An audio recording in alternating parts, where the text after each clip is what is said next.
Okay, let me welcome you to the building construction class for the fire officer. Um, this class is broken up into 6 segments. This will be the first segment. Know the enemy, know the battlefield. We're going to talk about loads, building components, construction types, a few other details.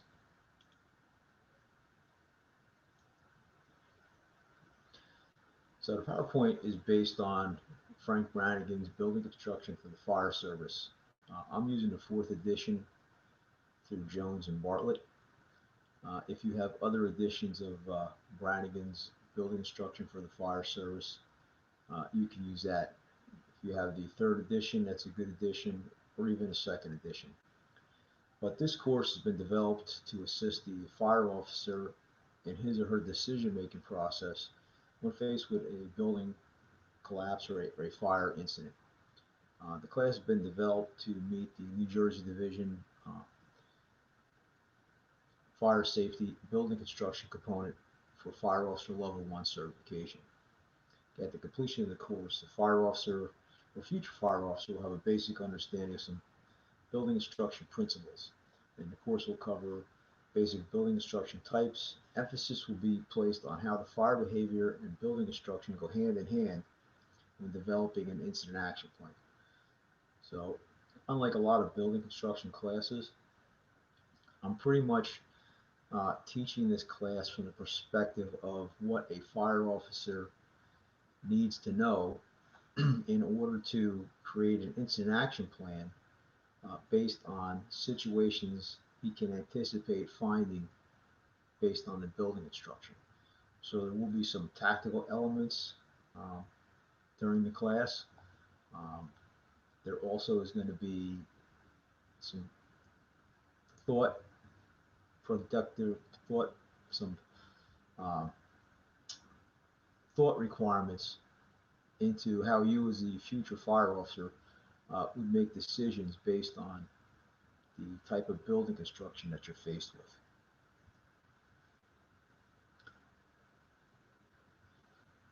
So here's a quick video from Chief Vincent Dunn on the battle space, and it gives us a pretty good primer on what we can expect from this class.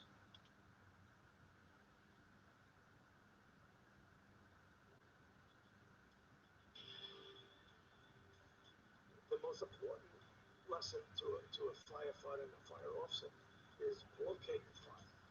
The other lesson you would have to say would be when you do building inspection, one of the advantages is familiarization of the occupancies. You do see the insides of those buildings. Now, you may not have picked up that alteration, but knowing the construction of a building gives you a sense of its danger even before a fire occurs.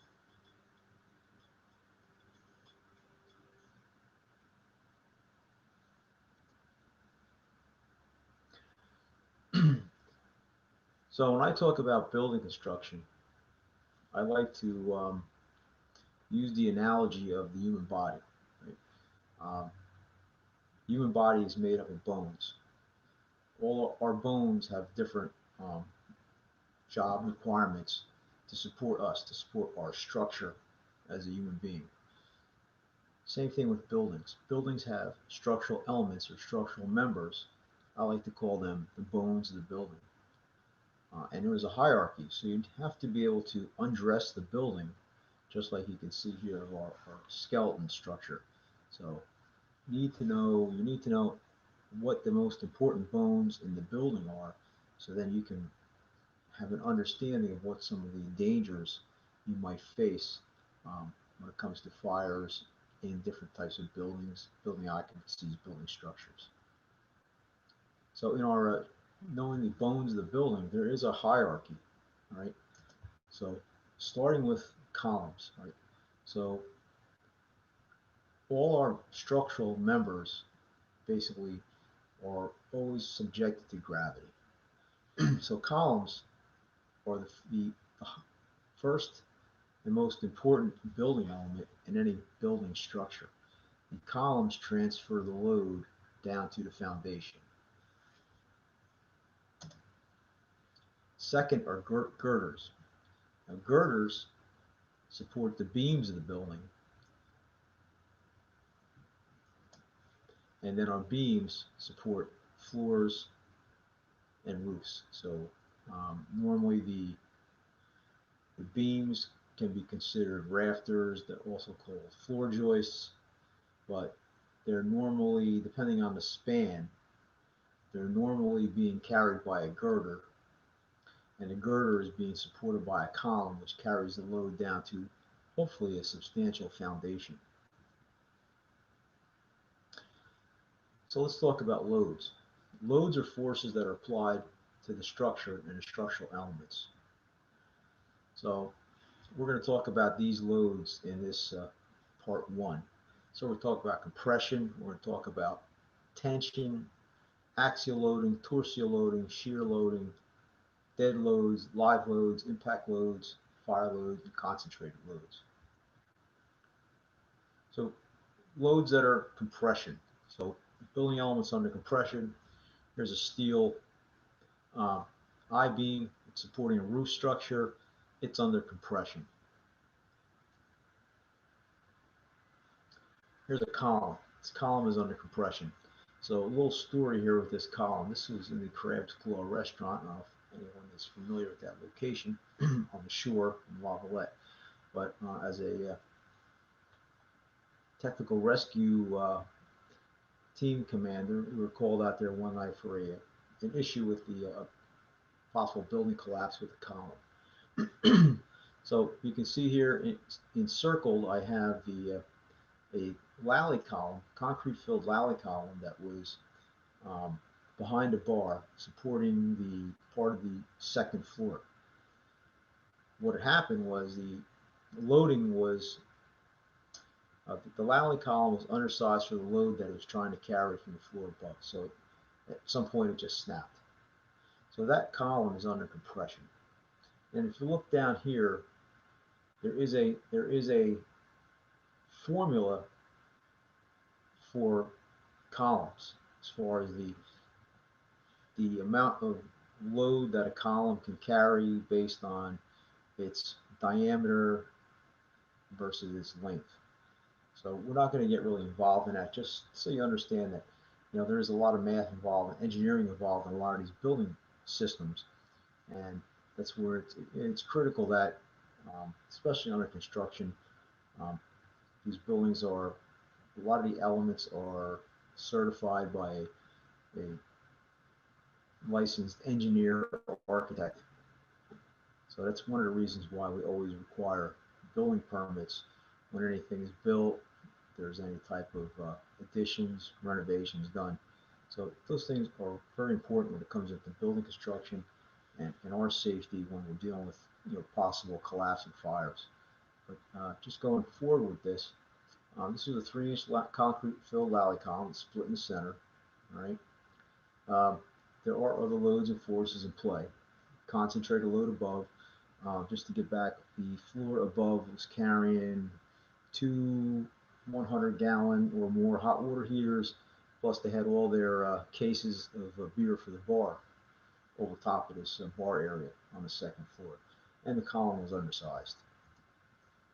So the math for this is called Euler's critical load. So just so you're aware, there is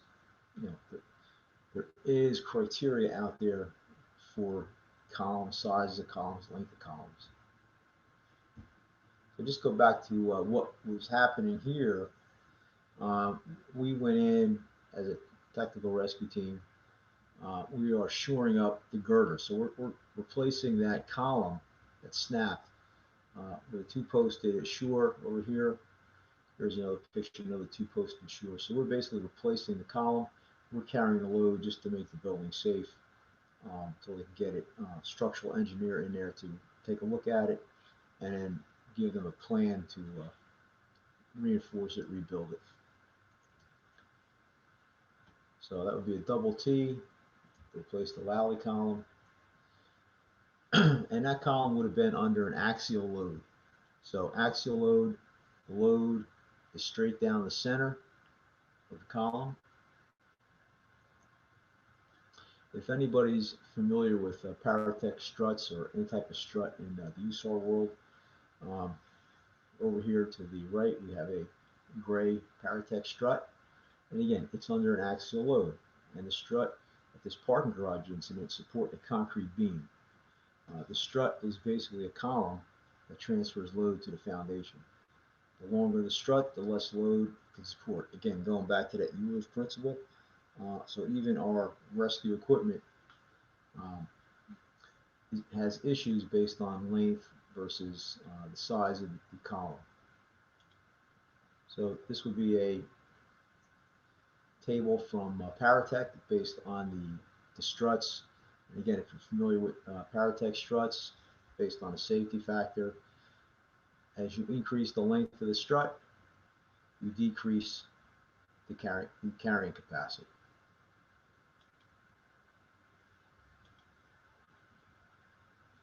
Eccentric loads, so same thing with a column, however, the load on a column is off center.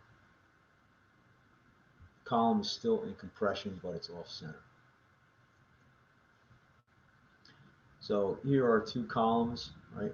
They're both what we call H columns. So columns are not I-beams. I-beams are totally different. I-beam is a beam. It's called an I-beam because it's the shape of an I. A steel H column is in the shape of an H. So the column on the left, the load is an axial load. It goes straight through the center. All right. The column on the right has a flange welded to it. So this flange may receive a steel bar joist. So the column is actually in an eccentric load. It's off center of the column.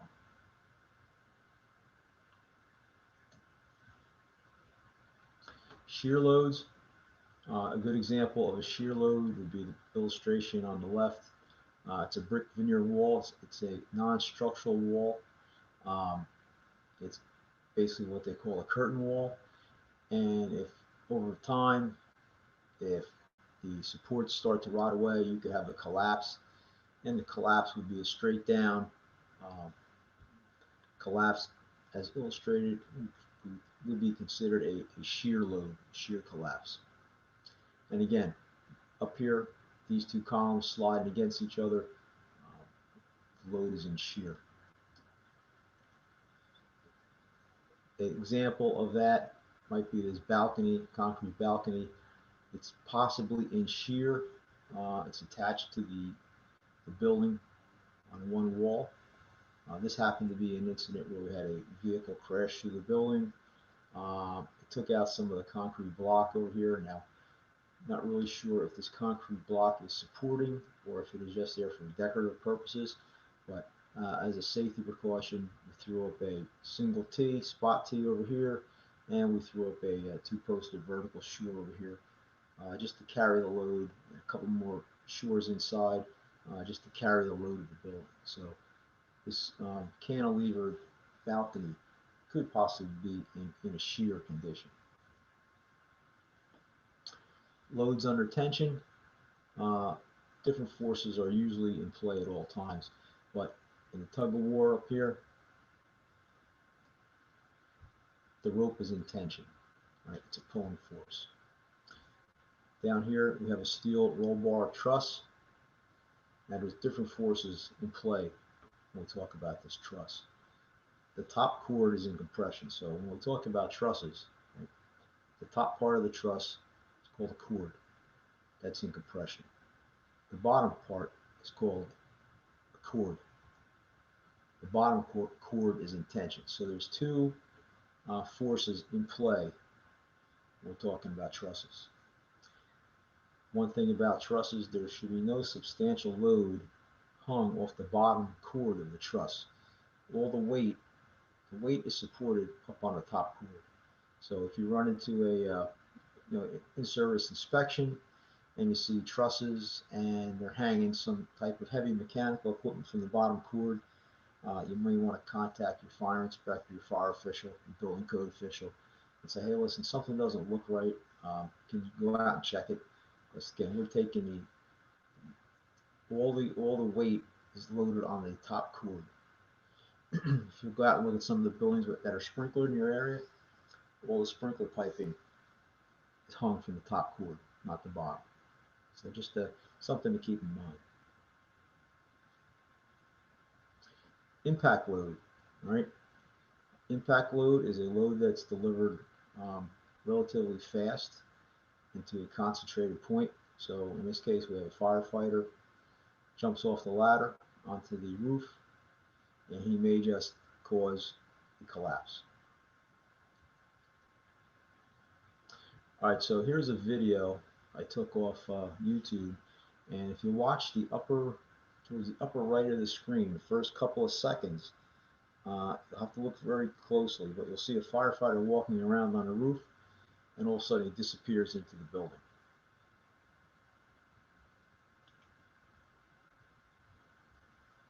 The other is we don't see it looks like the firefighters are really being overwhelmed with the blaze. We don't see, like you'd see in LA City or LA County, very aggressive fire attack up on the roof. And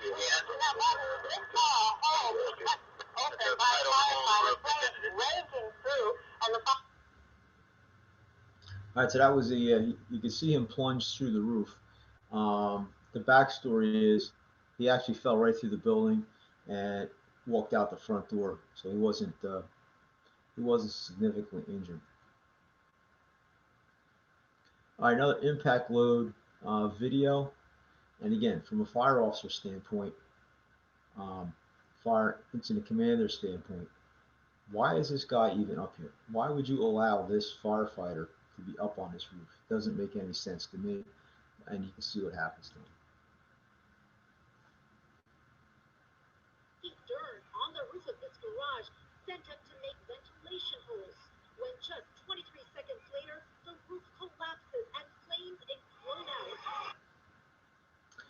All right, so you need to draw your own conclusions on that, but I have my own. Um, I don't think I would have set that guy up there for. There was no reason to be up there, but that's what happened. Talk about dead loads. So dead loads are parts of the building, right? They're physical parts of the building that are that don't move. So up here we have we're looking across a hospital campus, right? So we have a number of dead loads that we can look at. So over here on the left we have a big mechanical piece of equipment for HVAC, right? Another HVAC unit up on the roof. More HVAC chillers and coolers up on the roof. Um, Penthouses. Right, we have uh, exhaust equipment for emergency generators up here. So all this is called a dead load. It's part of the building. More equipment down there on the lower roof. New piece of equipment was just been added to this roof, right? A helipad, right? So there's a lot of structural engineering that goes into this design. Um, is the building capable of carrying the added weight? If not, what has to be done? What added columns have to be put in to transfer the load of the helipad down to the foundation, right? And again, it's not only the weight of the helipad. Now you're talking about the weight of a helicopter that lands on there, and we're talking added snow load, things like that. So a lot of engineering goes into this. All right, can you spot more dead loads? All right, water tower down here. All right, water tank. More mechanical equipment. Sign, right? Sign on this building over here. All right, so dangers of dead loads, right? Uh, Rooftop. So in this instance, there was a fire in this building. The fire was pretty much underneath the area where this rooftop unit was located. So if you're the roof man, you're going up to the roof. What do you need to do? What do you see? You need to communicate back to the your officer, or you need to communicate back to the incident commander. Um, that looks like there's a heavy mechanical piece of equipment up on the roof right over top of where the fire is. You can see where it's starting to sag down. The arrow here, this is the where the fire was located in the building. The arrow is basically pointing to where that rooftop unit is on the roof of the building right above the fire area. Concentrated loads. So this was a townhouse complex under construction. Um, what had happened was they were hoisting up the panels here, the gypsum panels for the fire separations. Unfortunately, they put everything on top of some wood I-beams. There was no floor decking in place yet, and we had a collapse from the third floor down to the first floor. So you can see the sheetrock that was loaded onto 3 or 4 wood I-beams on the third floor, no decking in place. Show some other pictures of some of the issues we had here. Luckily, the workers actually rode the load down on top and were not injured. But concentrated load, so we're putting a heavy weight in one spot. Very similar to what we talked about before. I showed you the crab's claw incident with the lally column, the undersized lally column. It couldn't support the load. But here, these wood I-beams, you can notch and cut the wood I-beams based on the manufacturer's specifications. Um, this was a in the field modification, so they could get HVAC ductwork through the I-beams. And from what I could come up with, this was not allowed by the manufacturer. They cut away too much material in the wrong spot. And this was systemic throughout this complex. So again, it's important for you as fire officers to get out there and take a look at your buildings, especially when they're under construction. Because once they button up the framing with the sheetrock and everything, you'll never see that again until it collapses. So again, here's just a picture. Um, Again, they notched out all these wood I-beams to pass ductwork through. So in a fire scenario, um, if the fire gets up into the breaches of the sheetrock and gets up into that area, those things are going to burn away relatively quickly, and we have a very high potential of collapse. So you need to get out there and inspect your buildings. All right, live loads. So I want you to take a look at the date down here, February 14th, 1965, early in the morning. Um, this is my town, Toms River. This was the Four Seasons pool hall. Right, fire starts up in the pool hall up here. A lot of water put on it. Fire is eventually extinguished. All right. So live loads. In this case, a live load includes water from firefighting. So a live load is pretty much anything that is not considered to be a dead load. So a dead load is part of the building. A live load would be something like furniture, furnishings, um, people. All right, the amount of people that come into the building, they would be considered a live load. In this case, um, the water from the firefighting is a live load because it's not part of the building; it's being added to the structure. So again, things from a incident commander standpoint is you have multiple streams operating. You have a tower ladder operating, uh, master streams operating. You're putting a lot of water into a building. It's got to start thinking about, hey, is there a potential for collapse because I'm overstressing the structure at this point? So that's one form of a live load. All right, again, take a look at the date. Almost a year later, right? The building sat vacant for almost a year. Uh, Big snowstorm comes through, puts a heavy snow load on the building. Again, snow load is a live load, just like the water For firefighting, just from like rainwater on a roof, people in the building, it's a live load. So what happens? The building was weakened by fire. Um, there was never any renovation to it up until this time. Snows hard, and what happens? Roof structure that was left collapses. The wall collapses down into the parking lot of this car dealership next to it. So live load, in this case, it's a snow load.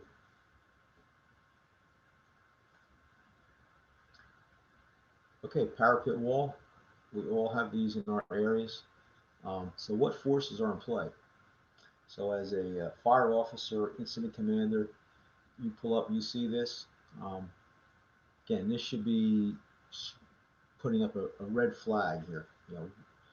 Is there a potential collapse? Collapse area needs to be set up. What's going to cause this thing to possibly come down? Well, we talked about a torsional load. So a torsional load could also be considered a wind load. So it'd be like a side impact load. Um, so in this case, heavy wind condition, years and years of neglect to this parapet.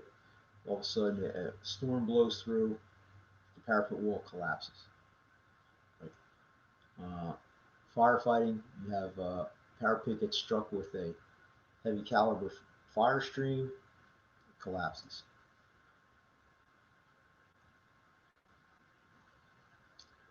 All right, so moving on from loads, we're going to talk about some construction types and use groups. So over on the left, we have various um, construction types.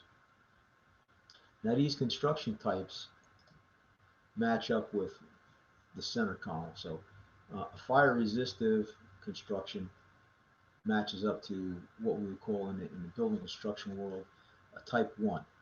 So type 1 would be fire resistant. If you can see here, there's basically 5 types of building construction. And then you break out into some subsets. So type 1 construction breaks out into a type 1A or 1B. A type 2 construction, which is non combustible, breaks out into 2A, 2B. So they all have subsets with the exception of type 4, which is heavy timber. Uh, we'll talk about the subsets in a second. But let's talk about the use groups, right? So um, when we talk building construction, we not only talk about the types of construction, we also have to have a slight understanding of, what is the building used for. So these are called use groups. So assemble use, right? A church, um, a large restaurant, um, places where people come to assemble. A mall. Um, so venues where they may come to listen to concerts or see plays, things like that. Um, Auditoriums, they're all assemble uses. Business use, so a business use, obviously offices,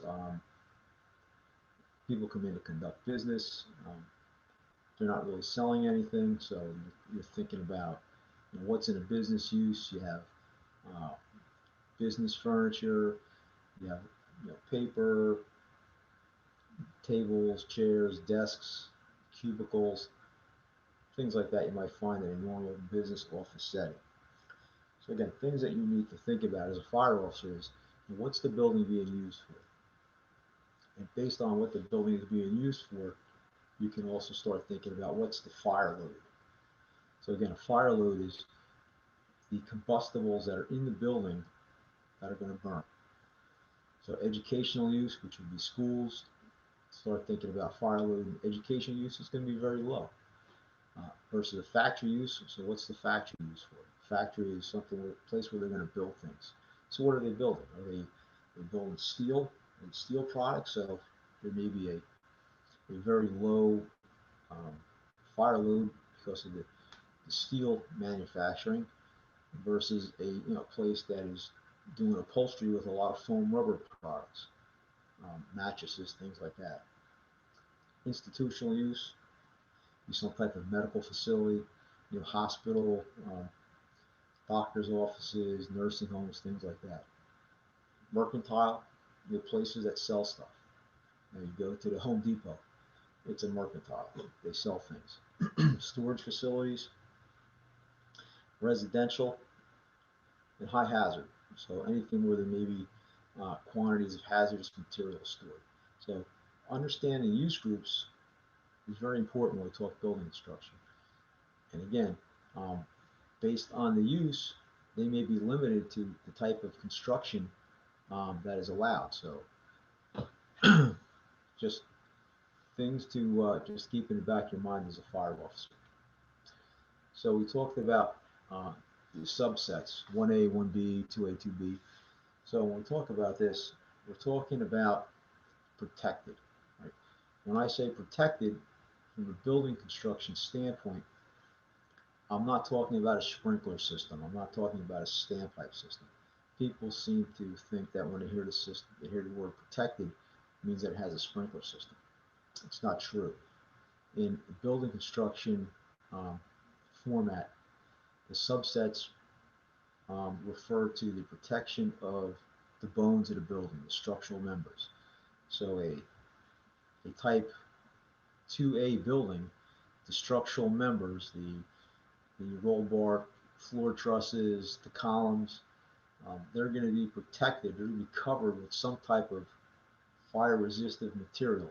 They may they may have spray on fireproofing. Um, they may be encased in concrete. They may be wrapped in some type of gypsum. But it's giving that structural member some protection against direct flame contact.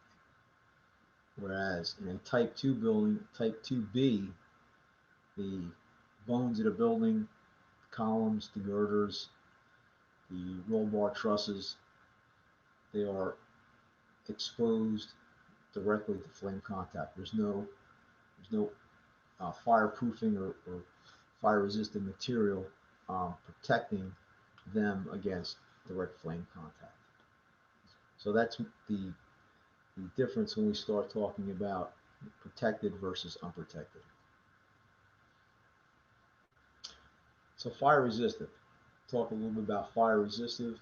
Um, the next section, one of the sections coming up, is going to be exclusively fire resistive. So we're just going to touch a few things on fire resistive. So fire resistive is a non-combustible structure. So the bones of the building don't burn, right? They're made of steel, they're made of concrete. Um, they're covered in some type of um, fireproofing, fire-resistant material. It's fire or a spray on fireproofing, maybe wrapped in some type of gypsum or concrete. So if you look here, this would be a residential building in my area. You can see the beams, the columns here. They're sprayed on. They're sprayed with fireproofing material. So the bones of this building, they're protected. So we talk about building construction. If we look in the building international building code, we can see that a type 1A construction in the yellow, type 1A, a lot of the structural members are required to have 3-hour protection, right?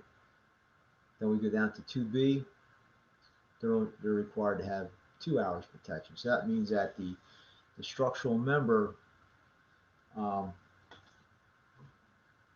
can last up to 2 hours uh, with direct flame contact before it starts to fail. So all these are UL listed tests that are done under a laboratory setting.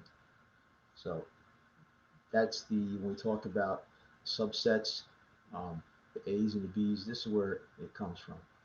And again, you can see the other tables over here for type 2, type 3, type 5, right?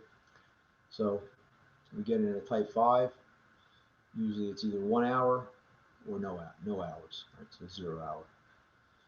So that's when we say protected versus unprotected, we're just saying that the bones of the building, structural elements, have some type of fire resistive material placed on them um, to give them some time uh, to hold up if exposed to direct flame contact.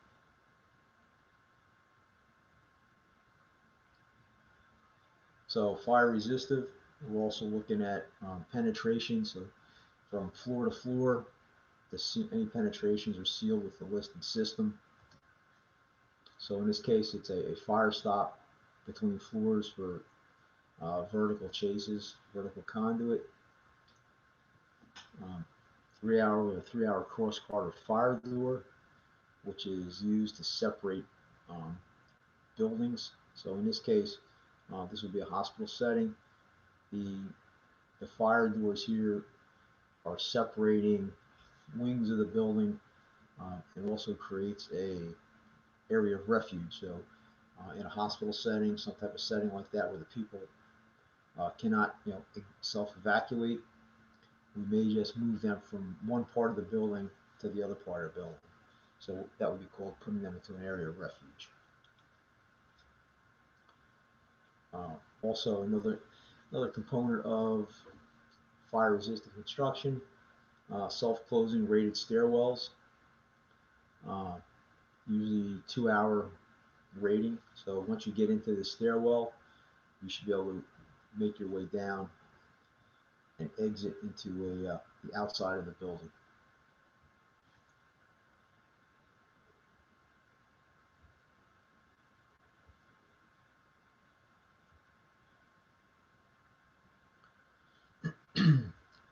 Okay, this is just a quick video that talks about the penetrations in a fire-resistant building, and penetrations need to be sealed in a specific manner with specific material.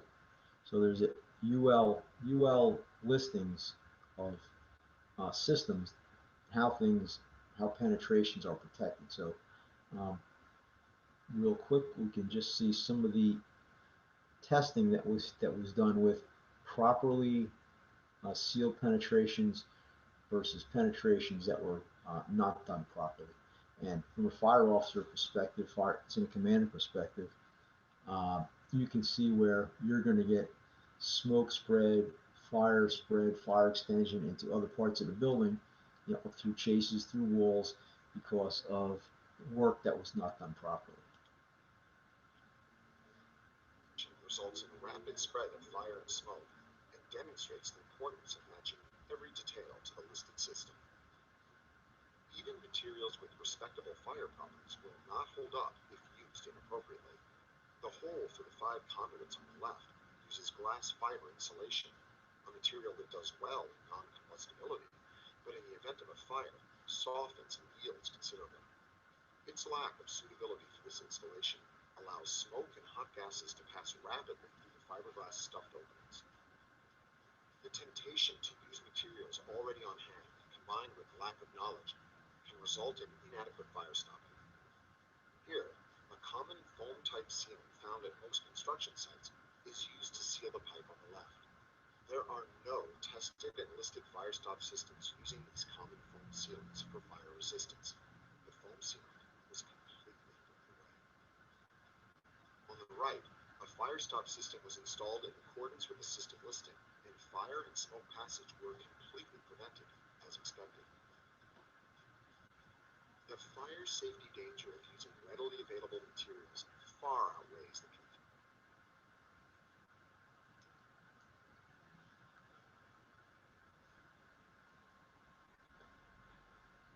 Okay, let's see, I went a little too far. Go back to this.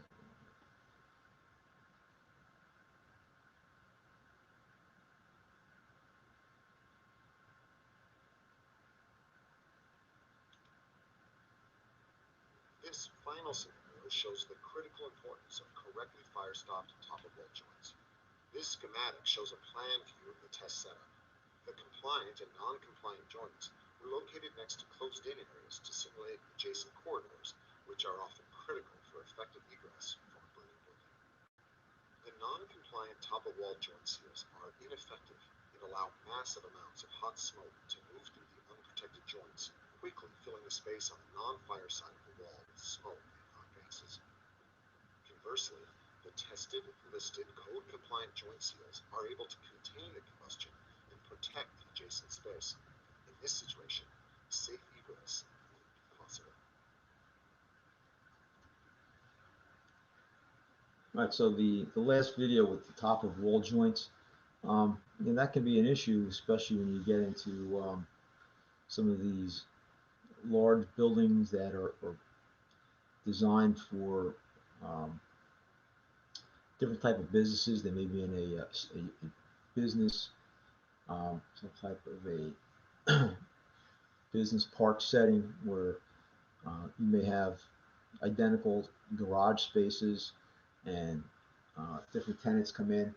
Um, so there should be a 1 hour separation between tenants. And if you get a fire in the one tenant space, it's supposed to keep the fire from spreading to the adjacent tenant spaces. But if that top of the wall joint isn't properly sealed, you're going to get fire extension into the tenant spaces on either side of the businesses.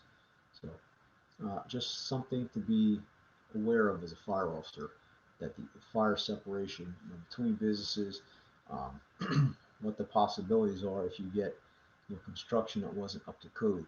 Again, another reason why we really push building inspections, and we push permitting for any type of additions or reconstruction or new buildings. So moving on, a non-combustible type 2, again, protected and unprotected. So a unprotected non-combustible type 2, exposed structural steel members and assemblies. A protected non-combustible type 2, structural steel members are protected by some type of fireproofing material, usually less than 2 hours. So when we say non-combustible, it just means that the structural members of the building will not burn. However, remember, the contents of the building will burn. And if the contents of the building, the fire load is heavy enough and the building is not protected, and you have steel members that are exposed to heat, flame, the potential of collapse, at least a localized collapse, um, is very high. So again, just keep that in mind as a fire officer. So here would be a type 2 non-combustible ceiling assembly, roof assembly.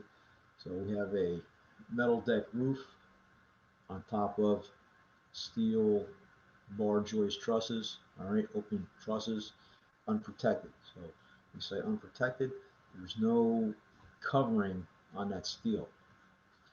So any type of flame impingement, you can expect early collapse, at least a localized collapse of that roof assembly. Uh, a big firefighter killer. So again, um, think twice before sending anybody up on one of these roofs. And again, um, why are you sending guys on this roof? Ventilation is probably not a good option in this scenario. Um, the trusses are set fairly far apart. You start cutting the steel decking, and it pitches in. You're setting it yourself up to have somebody fall into the actual fire area. So again, it's not really recommended to do ventilation on this type of structure. Um, Try to knock the fire down with the reach of the hose stream. Um, if you need to ventilate, ventilation should be done after the fire is under control. Just a picture of a common, ubiquitous type 2 unprotected construction complex in anybody's area. Some type of manufacturing, some type of mercantile, some type of business use. But they're out there. They're all over. This would be illustration of a protected non-combustible. The columns, the floor assemblies, the roof assemblies all have some type of protection. Uh, Either they're wrapped in some type of gypsum, they're protected by rated ceiling panels, they may have some spray on fire protection. So again, the building is non-combustible, the bones of the building don't burn, but the materials in the building will burn. Ordinary construction,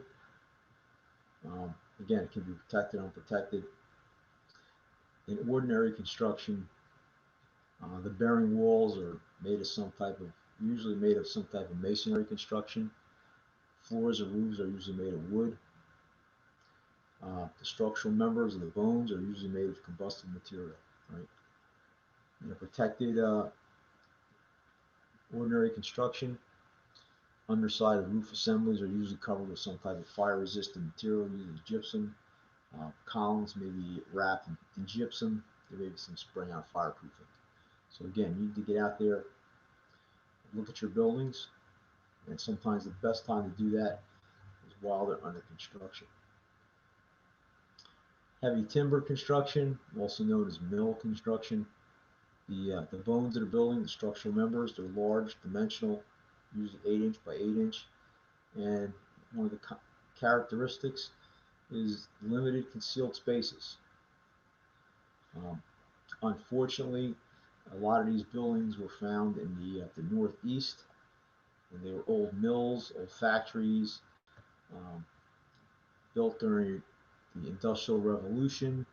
A lot of the processes in there involve a lot of oils, machine oils, um, urethanes, a lot of spillage onto the floors, those materials getting soaked up into the wood. And when they do catch on fire, um, there's a lot of open area, a lot of air that can get into the building, and they'll burn relatively fast and furious. So again, just a picture of a common type 4 mill type building in the Northeast. Um, Once it gets going, you pretty much have to just contain it to the block or blocks of origin. Wood frame construction, all right. Again, protected, unprotected. Big issue with the building code as far as um, once you go up to a third story in wood frame residential construction, it's got to be 5A construction or you got to put in a sprinkler system. So 5A construction usually denotes that the exterior walls are built to a UL standard for 1 hour fire resistance. Um, Again, it depends on the building's placement on the lot line. Usually anything closer than 5 feet to a lot line, there's going to be some type of fire resistance required, at least on that wall facing the lot line. Again, if you're going to go over 3 story or above in a residential, it's going to be 5A construction. So it's going to be more um, heavier duty sheetrock placed on the floors and the walls. Again, in lieu of the 5A construction, they can go with the residential sprinkler system. Right now, uh, some states are requiring new construction, 1 and 2 family, to be built with sprinkler systems. New Jersey right now, it's not required until you go over, till you get up to 3 stories. If you want to build a residential house at 3 stories, you can do a 5A construction, or you can put in a residential sprinkler system.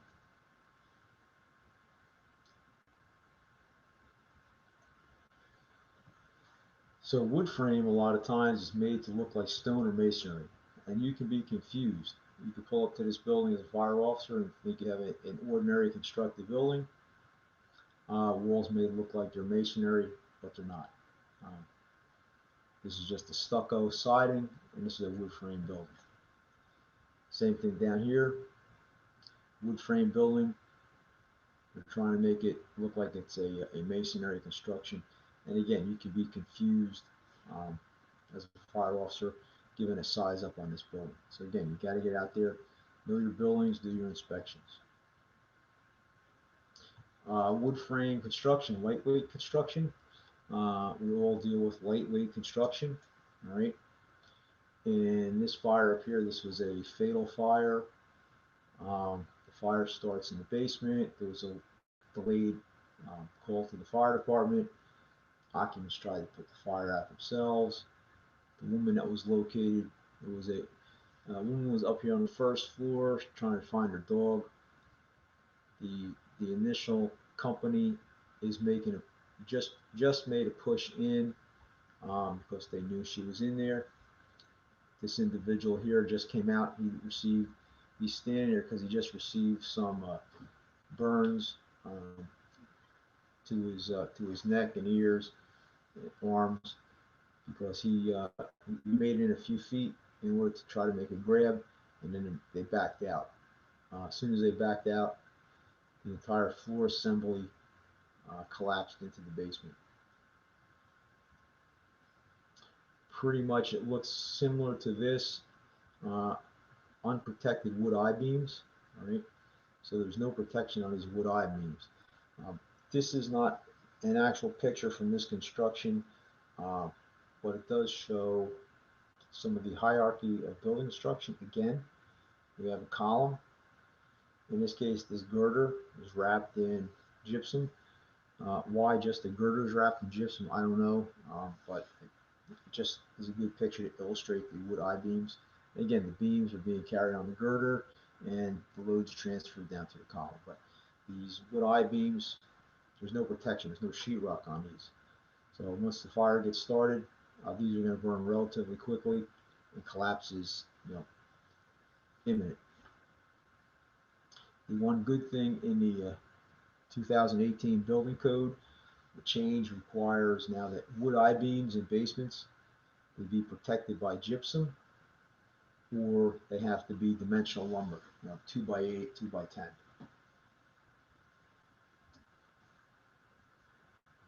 Fire areas and separations based on the occupancy, based on the type of construction, we're going to separate areas of buildings. This happens to be a two-family structure, and again, one side of the building is separated with a 2-hour fire separation using gypsum. So we have one family over here, and we have another family over here.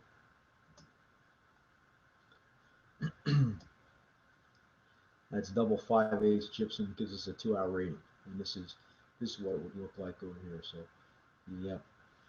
the fire starts on one side, as long as this fire separation hasn't been penetrated, fire should stay on this side, not get into this side. I will show you some issues that we have problems with townhouses when we get into the type 5 construction. There is an Achilles heel with this type of construction, but I'll wait till we get to that point. Again, fire areas separations, in this case townhouses. Here is the townhouse unit that we showed before where they had the collapse. And again, these units are separated with 2-hour fire separations. So the gypsum is between dwelling units. So this is one townhouse. This is another townhouse, right? So on and so forth. They're all separated with 2-hour fire separations. And again, when we get into the 5A construction, I do have a fire scenario that I'm going to show. that's related to this slide up here, but I will show you an Achilles heel with some of the construction with the townhouse construction. So in this case, we talked about fire separation, and they missed, apparently during construction, they missed this section of gypsum. But again, this will be illustrated further in another portion of the program. Old school apartment buildings, you can see the fire separation. All right, so possibly go back to that. In this case, we're possibly setting off an apartment up here, an apartment down here. So 2 units, right? There's the exterior cladding on the building is brick veneer. So uh, again, it has an inherent fire resistive material, the brick veneer, limited fire spread. So definitely, good buildings to do firefighting in. Old school construction, probably more likely than not, it's 2x6 rafters versus a wood truss. So substantial, substantial lumber up here that you can stand on. If you had to do any type of roof ventilation. This would normally be brick or block separations. So pretty substantial. So we get the fire areas and separations, and in this case, commercial, we're going to separate use groups. So in this case, we talked about use groups earlier. So this is a 3-hour fire separation. So on the right, we have an assembly use. So this is a hotel complex. So on the right, we have the ballrooms, the bar area, kitchen, and it's separated from the residential side. In this case, it's an R1 use. So the residential side and the assembly use side are separated by a 3-hour fire separation. So basically, they're two separate buildings. We go a little further, each floor area of the residential use, the R1 use, is separated from the other floor areas. So again, 1 hour rated separation, 1 hour rated separation, 1 hour rated separation. So all the floors are separated into fire areas. And this is just a picture inside the lobby. So we're going from the assembly use now into the residential use. And up above here, there is a 3-hour fire shutter that would roll down that would separate the use. Now, from a fire officer standpoint, if you know there's a roll down fire shutter here, what happens if you start dragging hose line through and this fire shutter comes down? Possibly cut off your water supply. So again, just keep that in the back of your mind when you get out there and inspect your buildings. Know what it's there for, know what it does. Vertical separations, we get into residential buildings. So what's the separation in the vertical realm here? All right, these balconies are considered separations. All right, 1 hour fire separation. So fire rolling out this sliding glass door is going to come up. It's going to hit the underside of this concrete balcony. And it's going to be deflected up. So that's considered a separation. So it just doesn't lap straight up into the other window, up into the other window, or not window, but sliding glass door. So in this case, where's the vertical separation? The vertical separation happens to be the glass is rated, right? It has a 3/4 hour glazing. So when we say glazing, we're talking about windows. So there is a rating of these windows. So if we had a car fire here, this glass does have a fire rating to it to keep fire from extending into the building for a short period of time. And usually by that time, the fire department should be on location to be able to extinguish the fire. So where's the separation? All right. This interstellar space here between floors, that's considered a separation. Right. So fire lapping up here. There is a distance before it gets to the windows above. It's an acceptable separation. 30-inch is rated at 1 hour. Okay, so this is not a tactics class, but I want you to think as a fire officer. So if you looked at this building, do you see a potential problem? And I'm looking at the fact that these are air conditioning units or spaces for air conditioning units. So have we negated the 1 hour fire rating by putting air conditioning units in there?